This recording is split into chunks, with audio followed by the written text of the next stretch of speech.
Hello pot stickers, it's Greg back with another recipe video for you. I promised to show you how to make my large burrito size flour tortillas that I used with my seitan barbecue chicken wrap, and I'm here to deliver on that promise. My go-to recipe for soft flour tortillas comes from the YouTube channel of Simply Mama Cooks. If you haven't seen her videos on how to make flour tortillas, I'll put some links in the description down below. This recipe makes about 12 to 14 regular size flour tortillas, but as I'm going to show you today, the same proportions will make about 6 large burrito sized tortillas. We're going to start with 3 cups of loosely packed all-purpose flour. And as Simply Mama Cook suggests, you might want to fluff that flour up a little bit because you don't want a packed cup.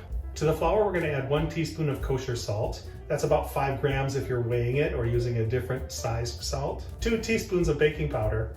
And 1/3 cup of fat. I'm using a vegetable oil today, but you can use a vegetable shortening or a vegan butter.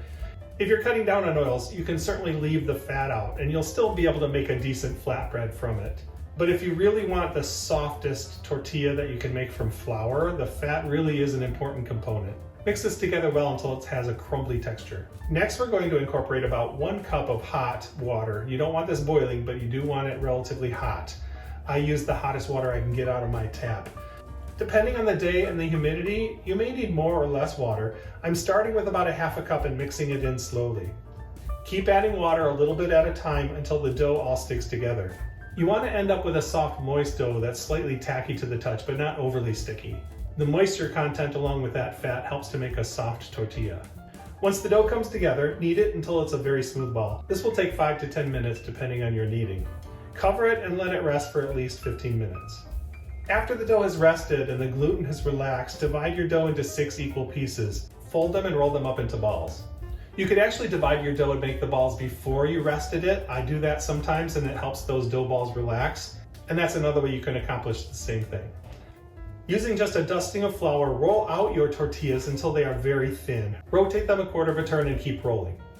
If it sticks to the counter or your rolling pin, add a little bit more flour. You only want to add enough flour to keep it from sticking. Too much flour incorporated in this step can make your tortillas a bit tougher. If your dough doesn't stretch out when you're rolling it and springs back too much, go ahead and roll it out partway and then set it aside while you roll the next one. Give it a few minutes to relax the gluten. Then you should be able to continue rolling it out very thin. I usually roll out all 6 of my tortillas halfway and then go back to the first one and start rolling it out all the way. You want your tortilla to be really thin. I like to gently stretch the dough out a little more by hand before I cook them. Here you can see I'm holding the dough with outstretched fingers underneath and gently pulling on the dough and turning it. Turn and stretch, turn and stretch. This isn't necessary to do it this way. You can certainly roll them out with your rolling pin as thin as possible. If you do it this way, be careful not to tear your dough. If it does happen to tear, it's not the end of the world. Just pinch it back together and roll it out flat again. If you're making regular sized tortillas, you can certainly do this in a standard sized cast iron pan. You want that at medium heat on your stove. But if you're making large tortillas, you're going to need a larger griddle. While I prefer to have a griddle on the stove over medium heat, the only thing big enough that I have today is my electric griddle. It will work okay, but I do find that the electric heat going on and off doesn't give for as even and hot of a heat that I need to initially cook the tortillas. So just know that if you're cooking it on the stove, it might cook a little bit faster than if you're using an electric griddle. Once your tortilla is rolled out, place it on the hot griddle. After 30 seconds or so, you'll start to see bubbles rising.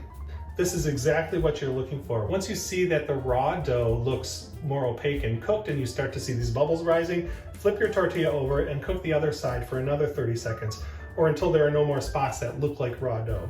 If you need to, you can flip it over a couple more times until it's cooked all the way through. You don't want to overcook the tortilla though. It won't be soft if it gets too browned and charred. Once your tortilla is done, you want to stack them together underneath a cloth. You want to keep your tortillas warm and keep that steam inside so they stay soft and pliable. If you're not going to use your tortillas right away, I suggest that you wrap them tightly in foil or plastic and keep them in the fridge. They should last for a few days. Before you use them, just throw them back on a hot griddle for a few seconds on each side and that should soften them back up. These burrito-sized tortillas are perfect for making all kinds of wraps, like my seitan barbecue wraps that I showed you in the previous video.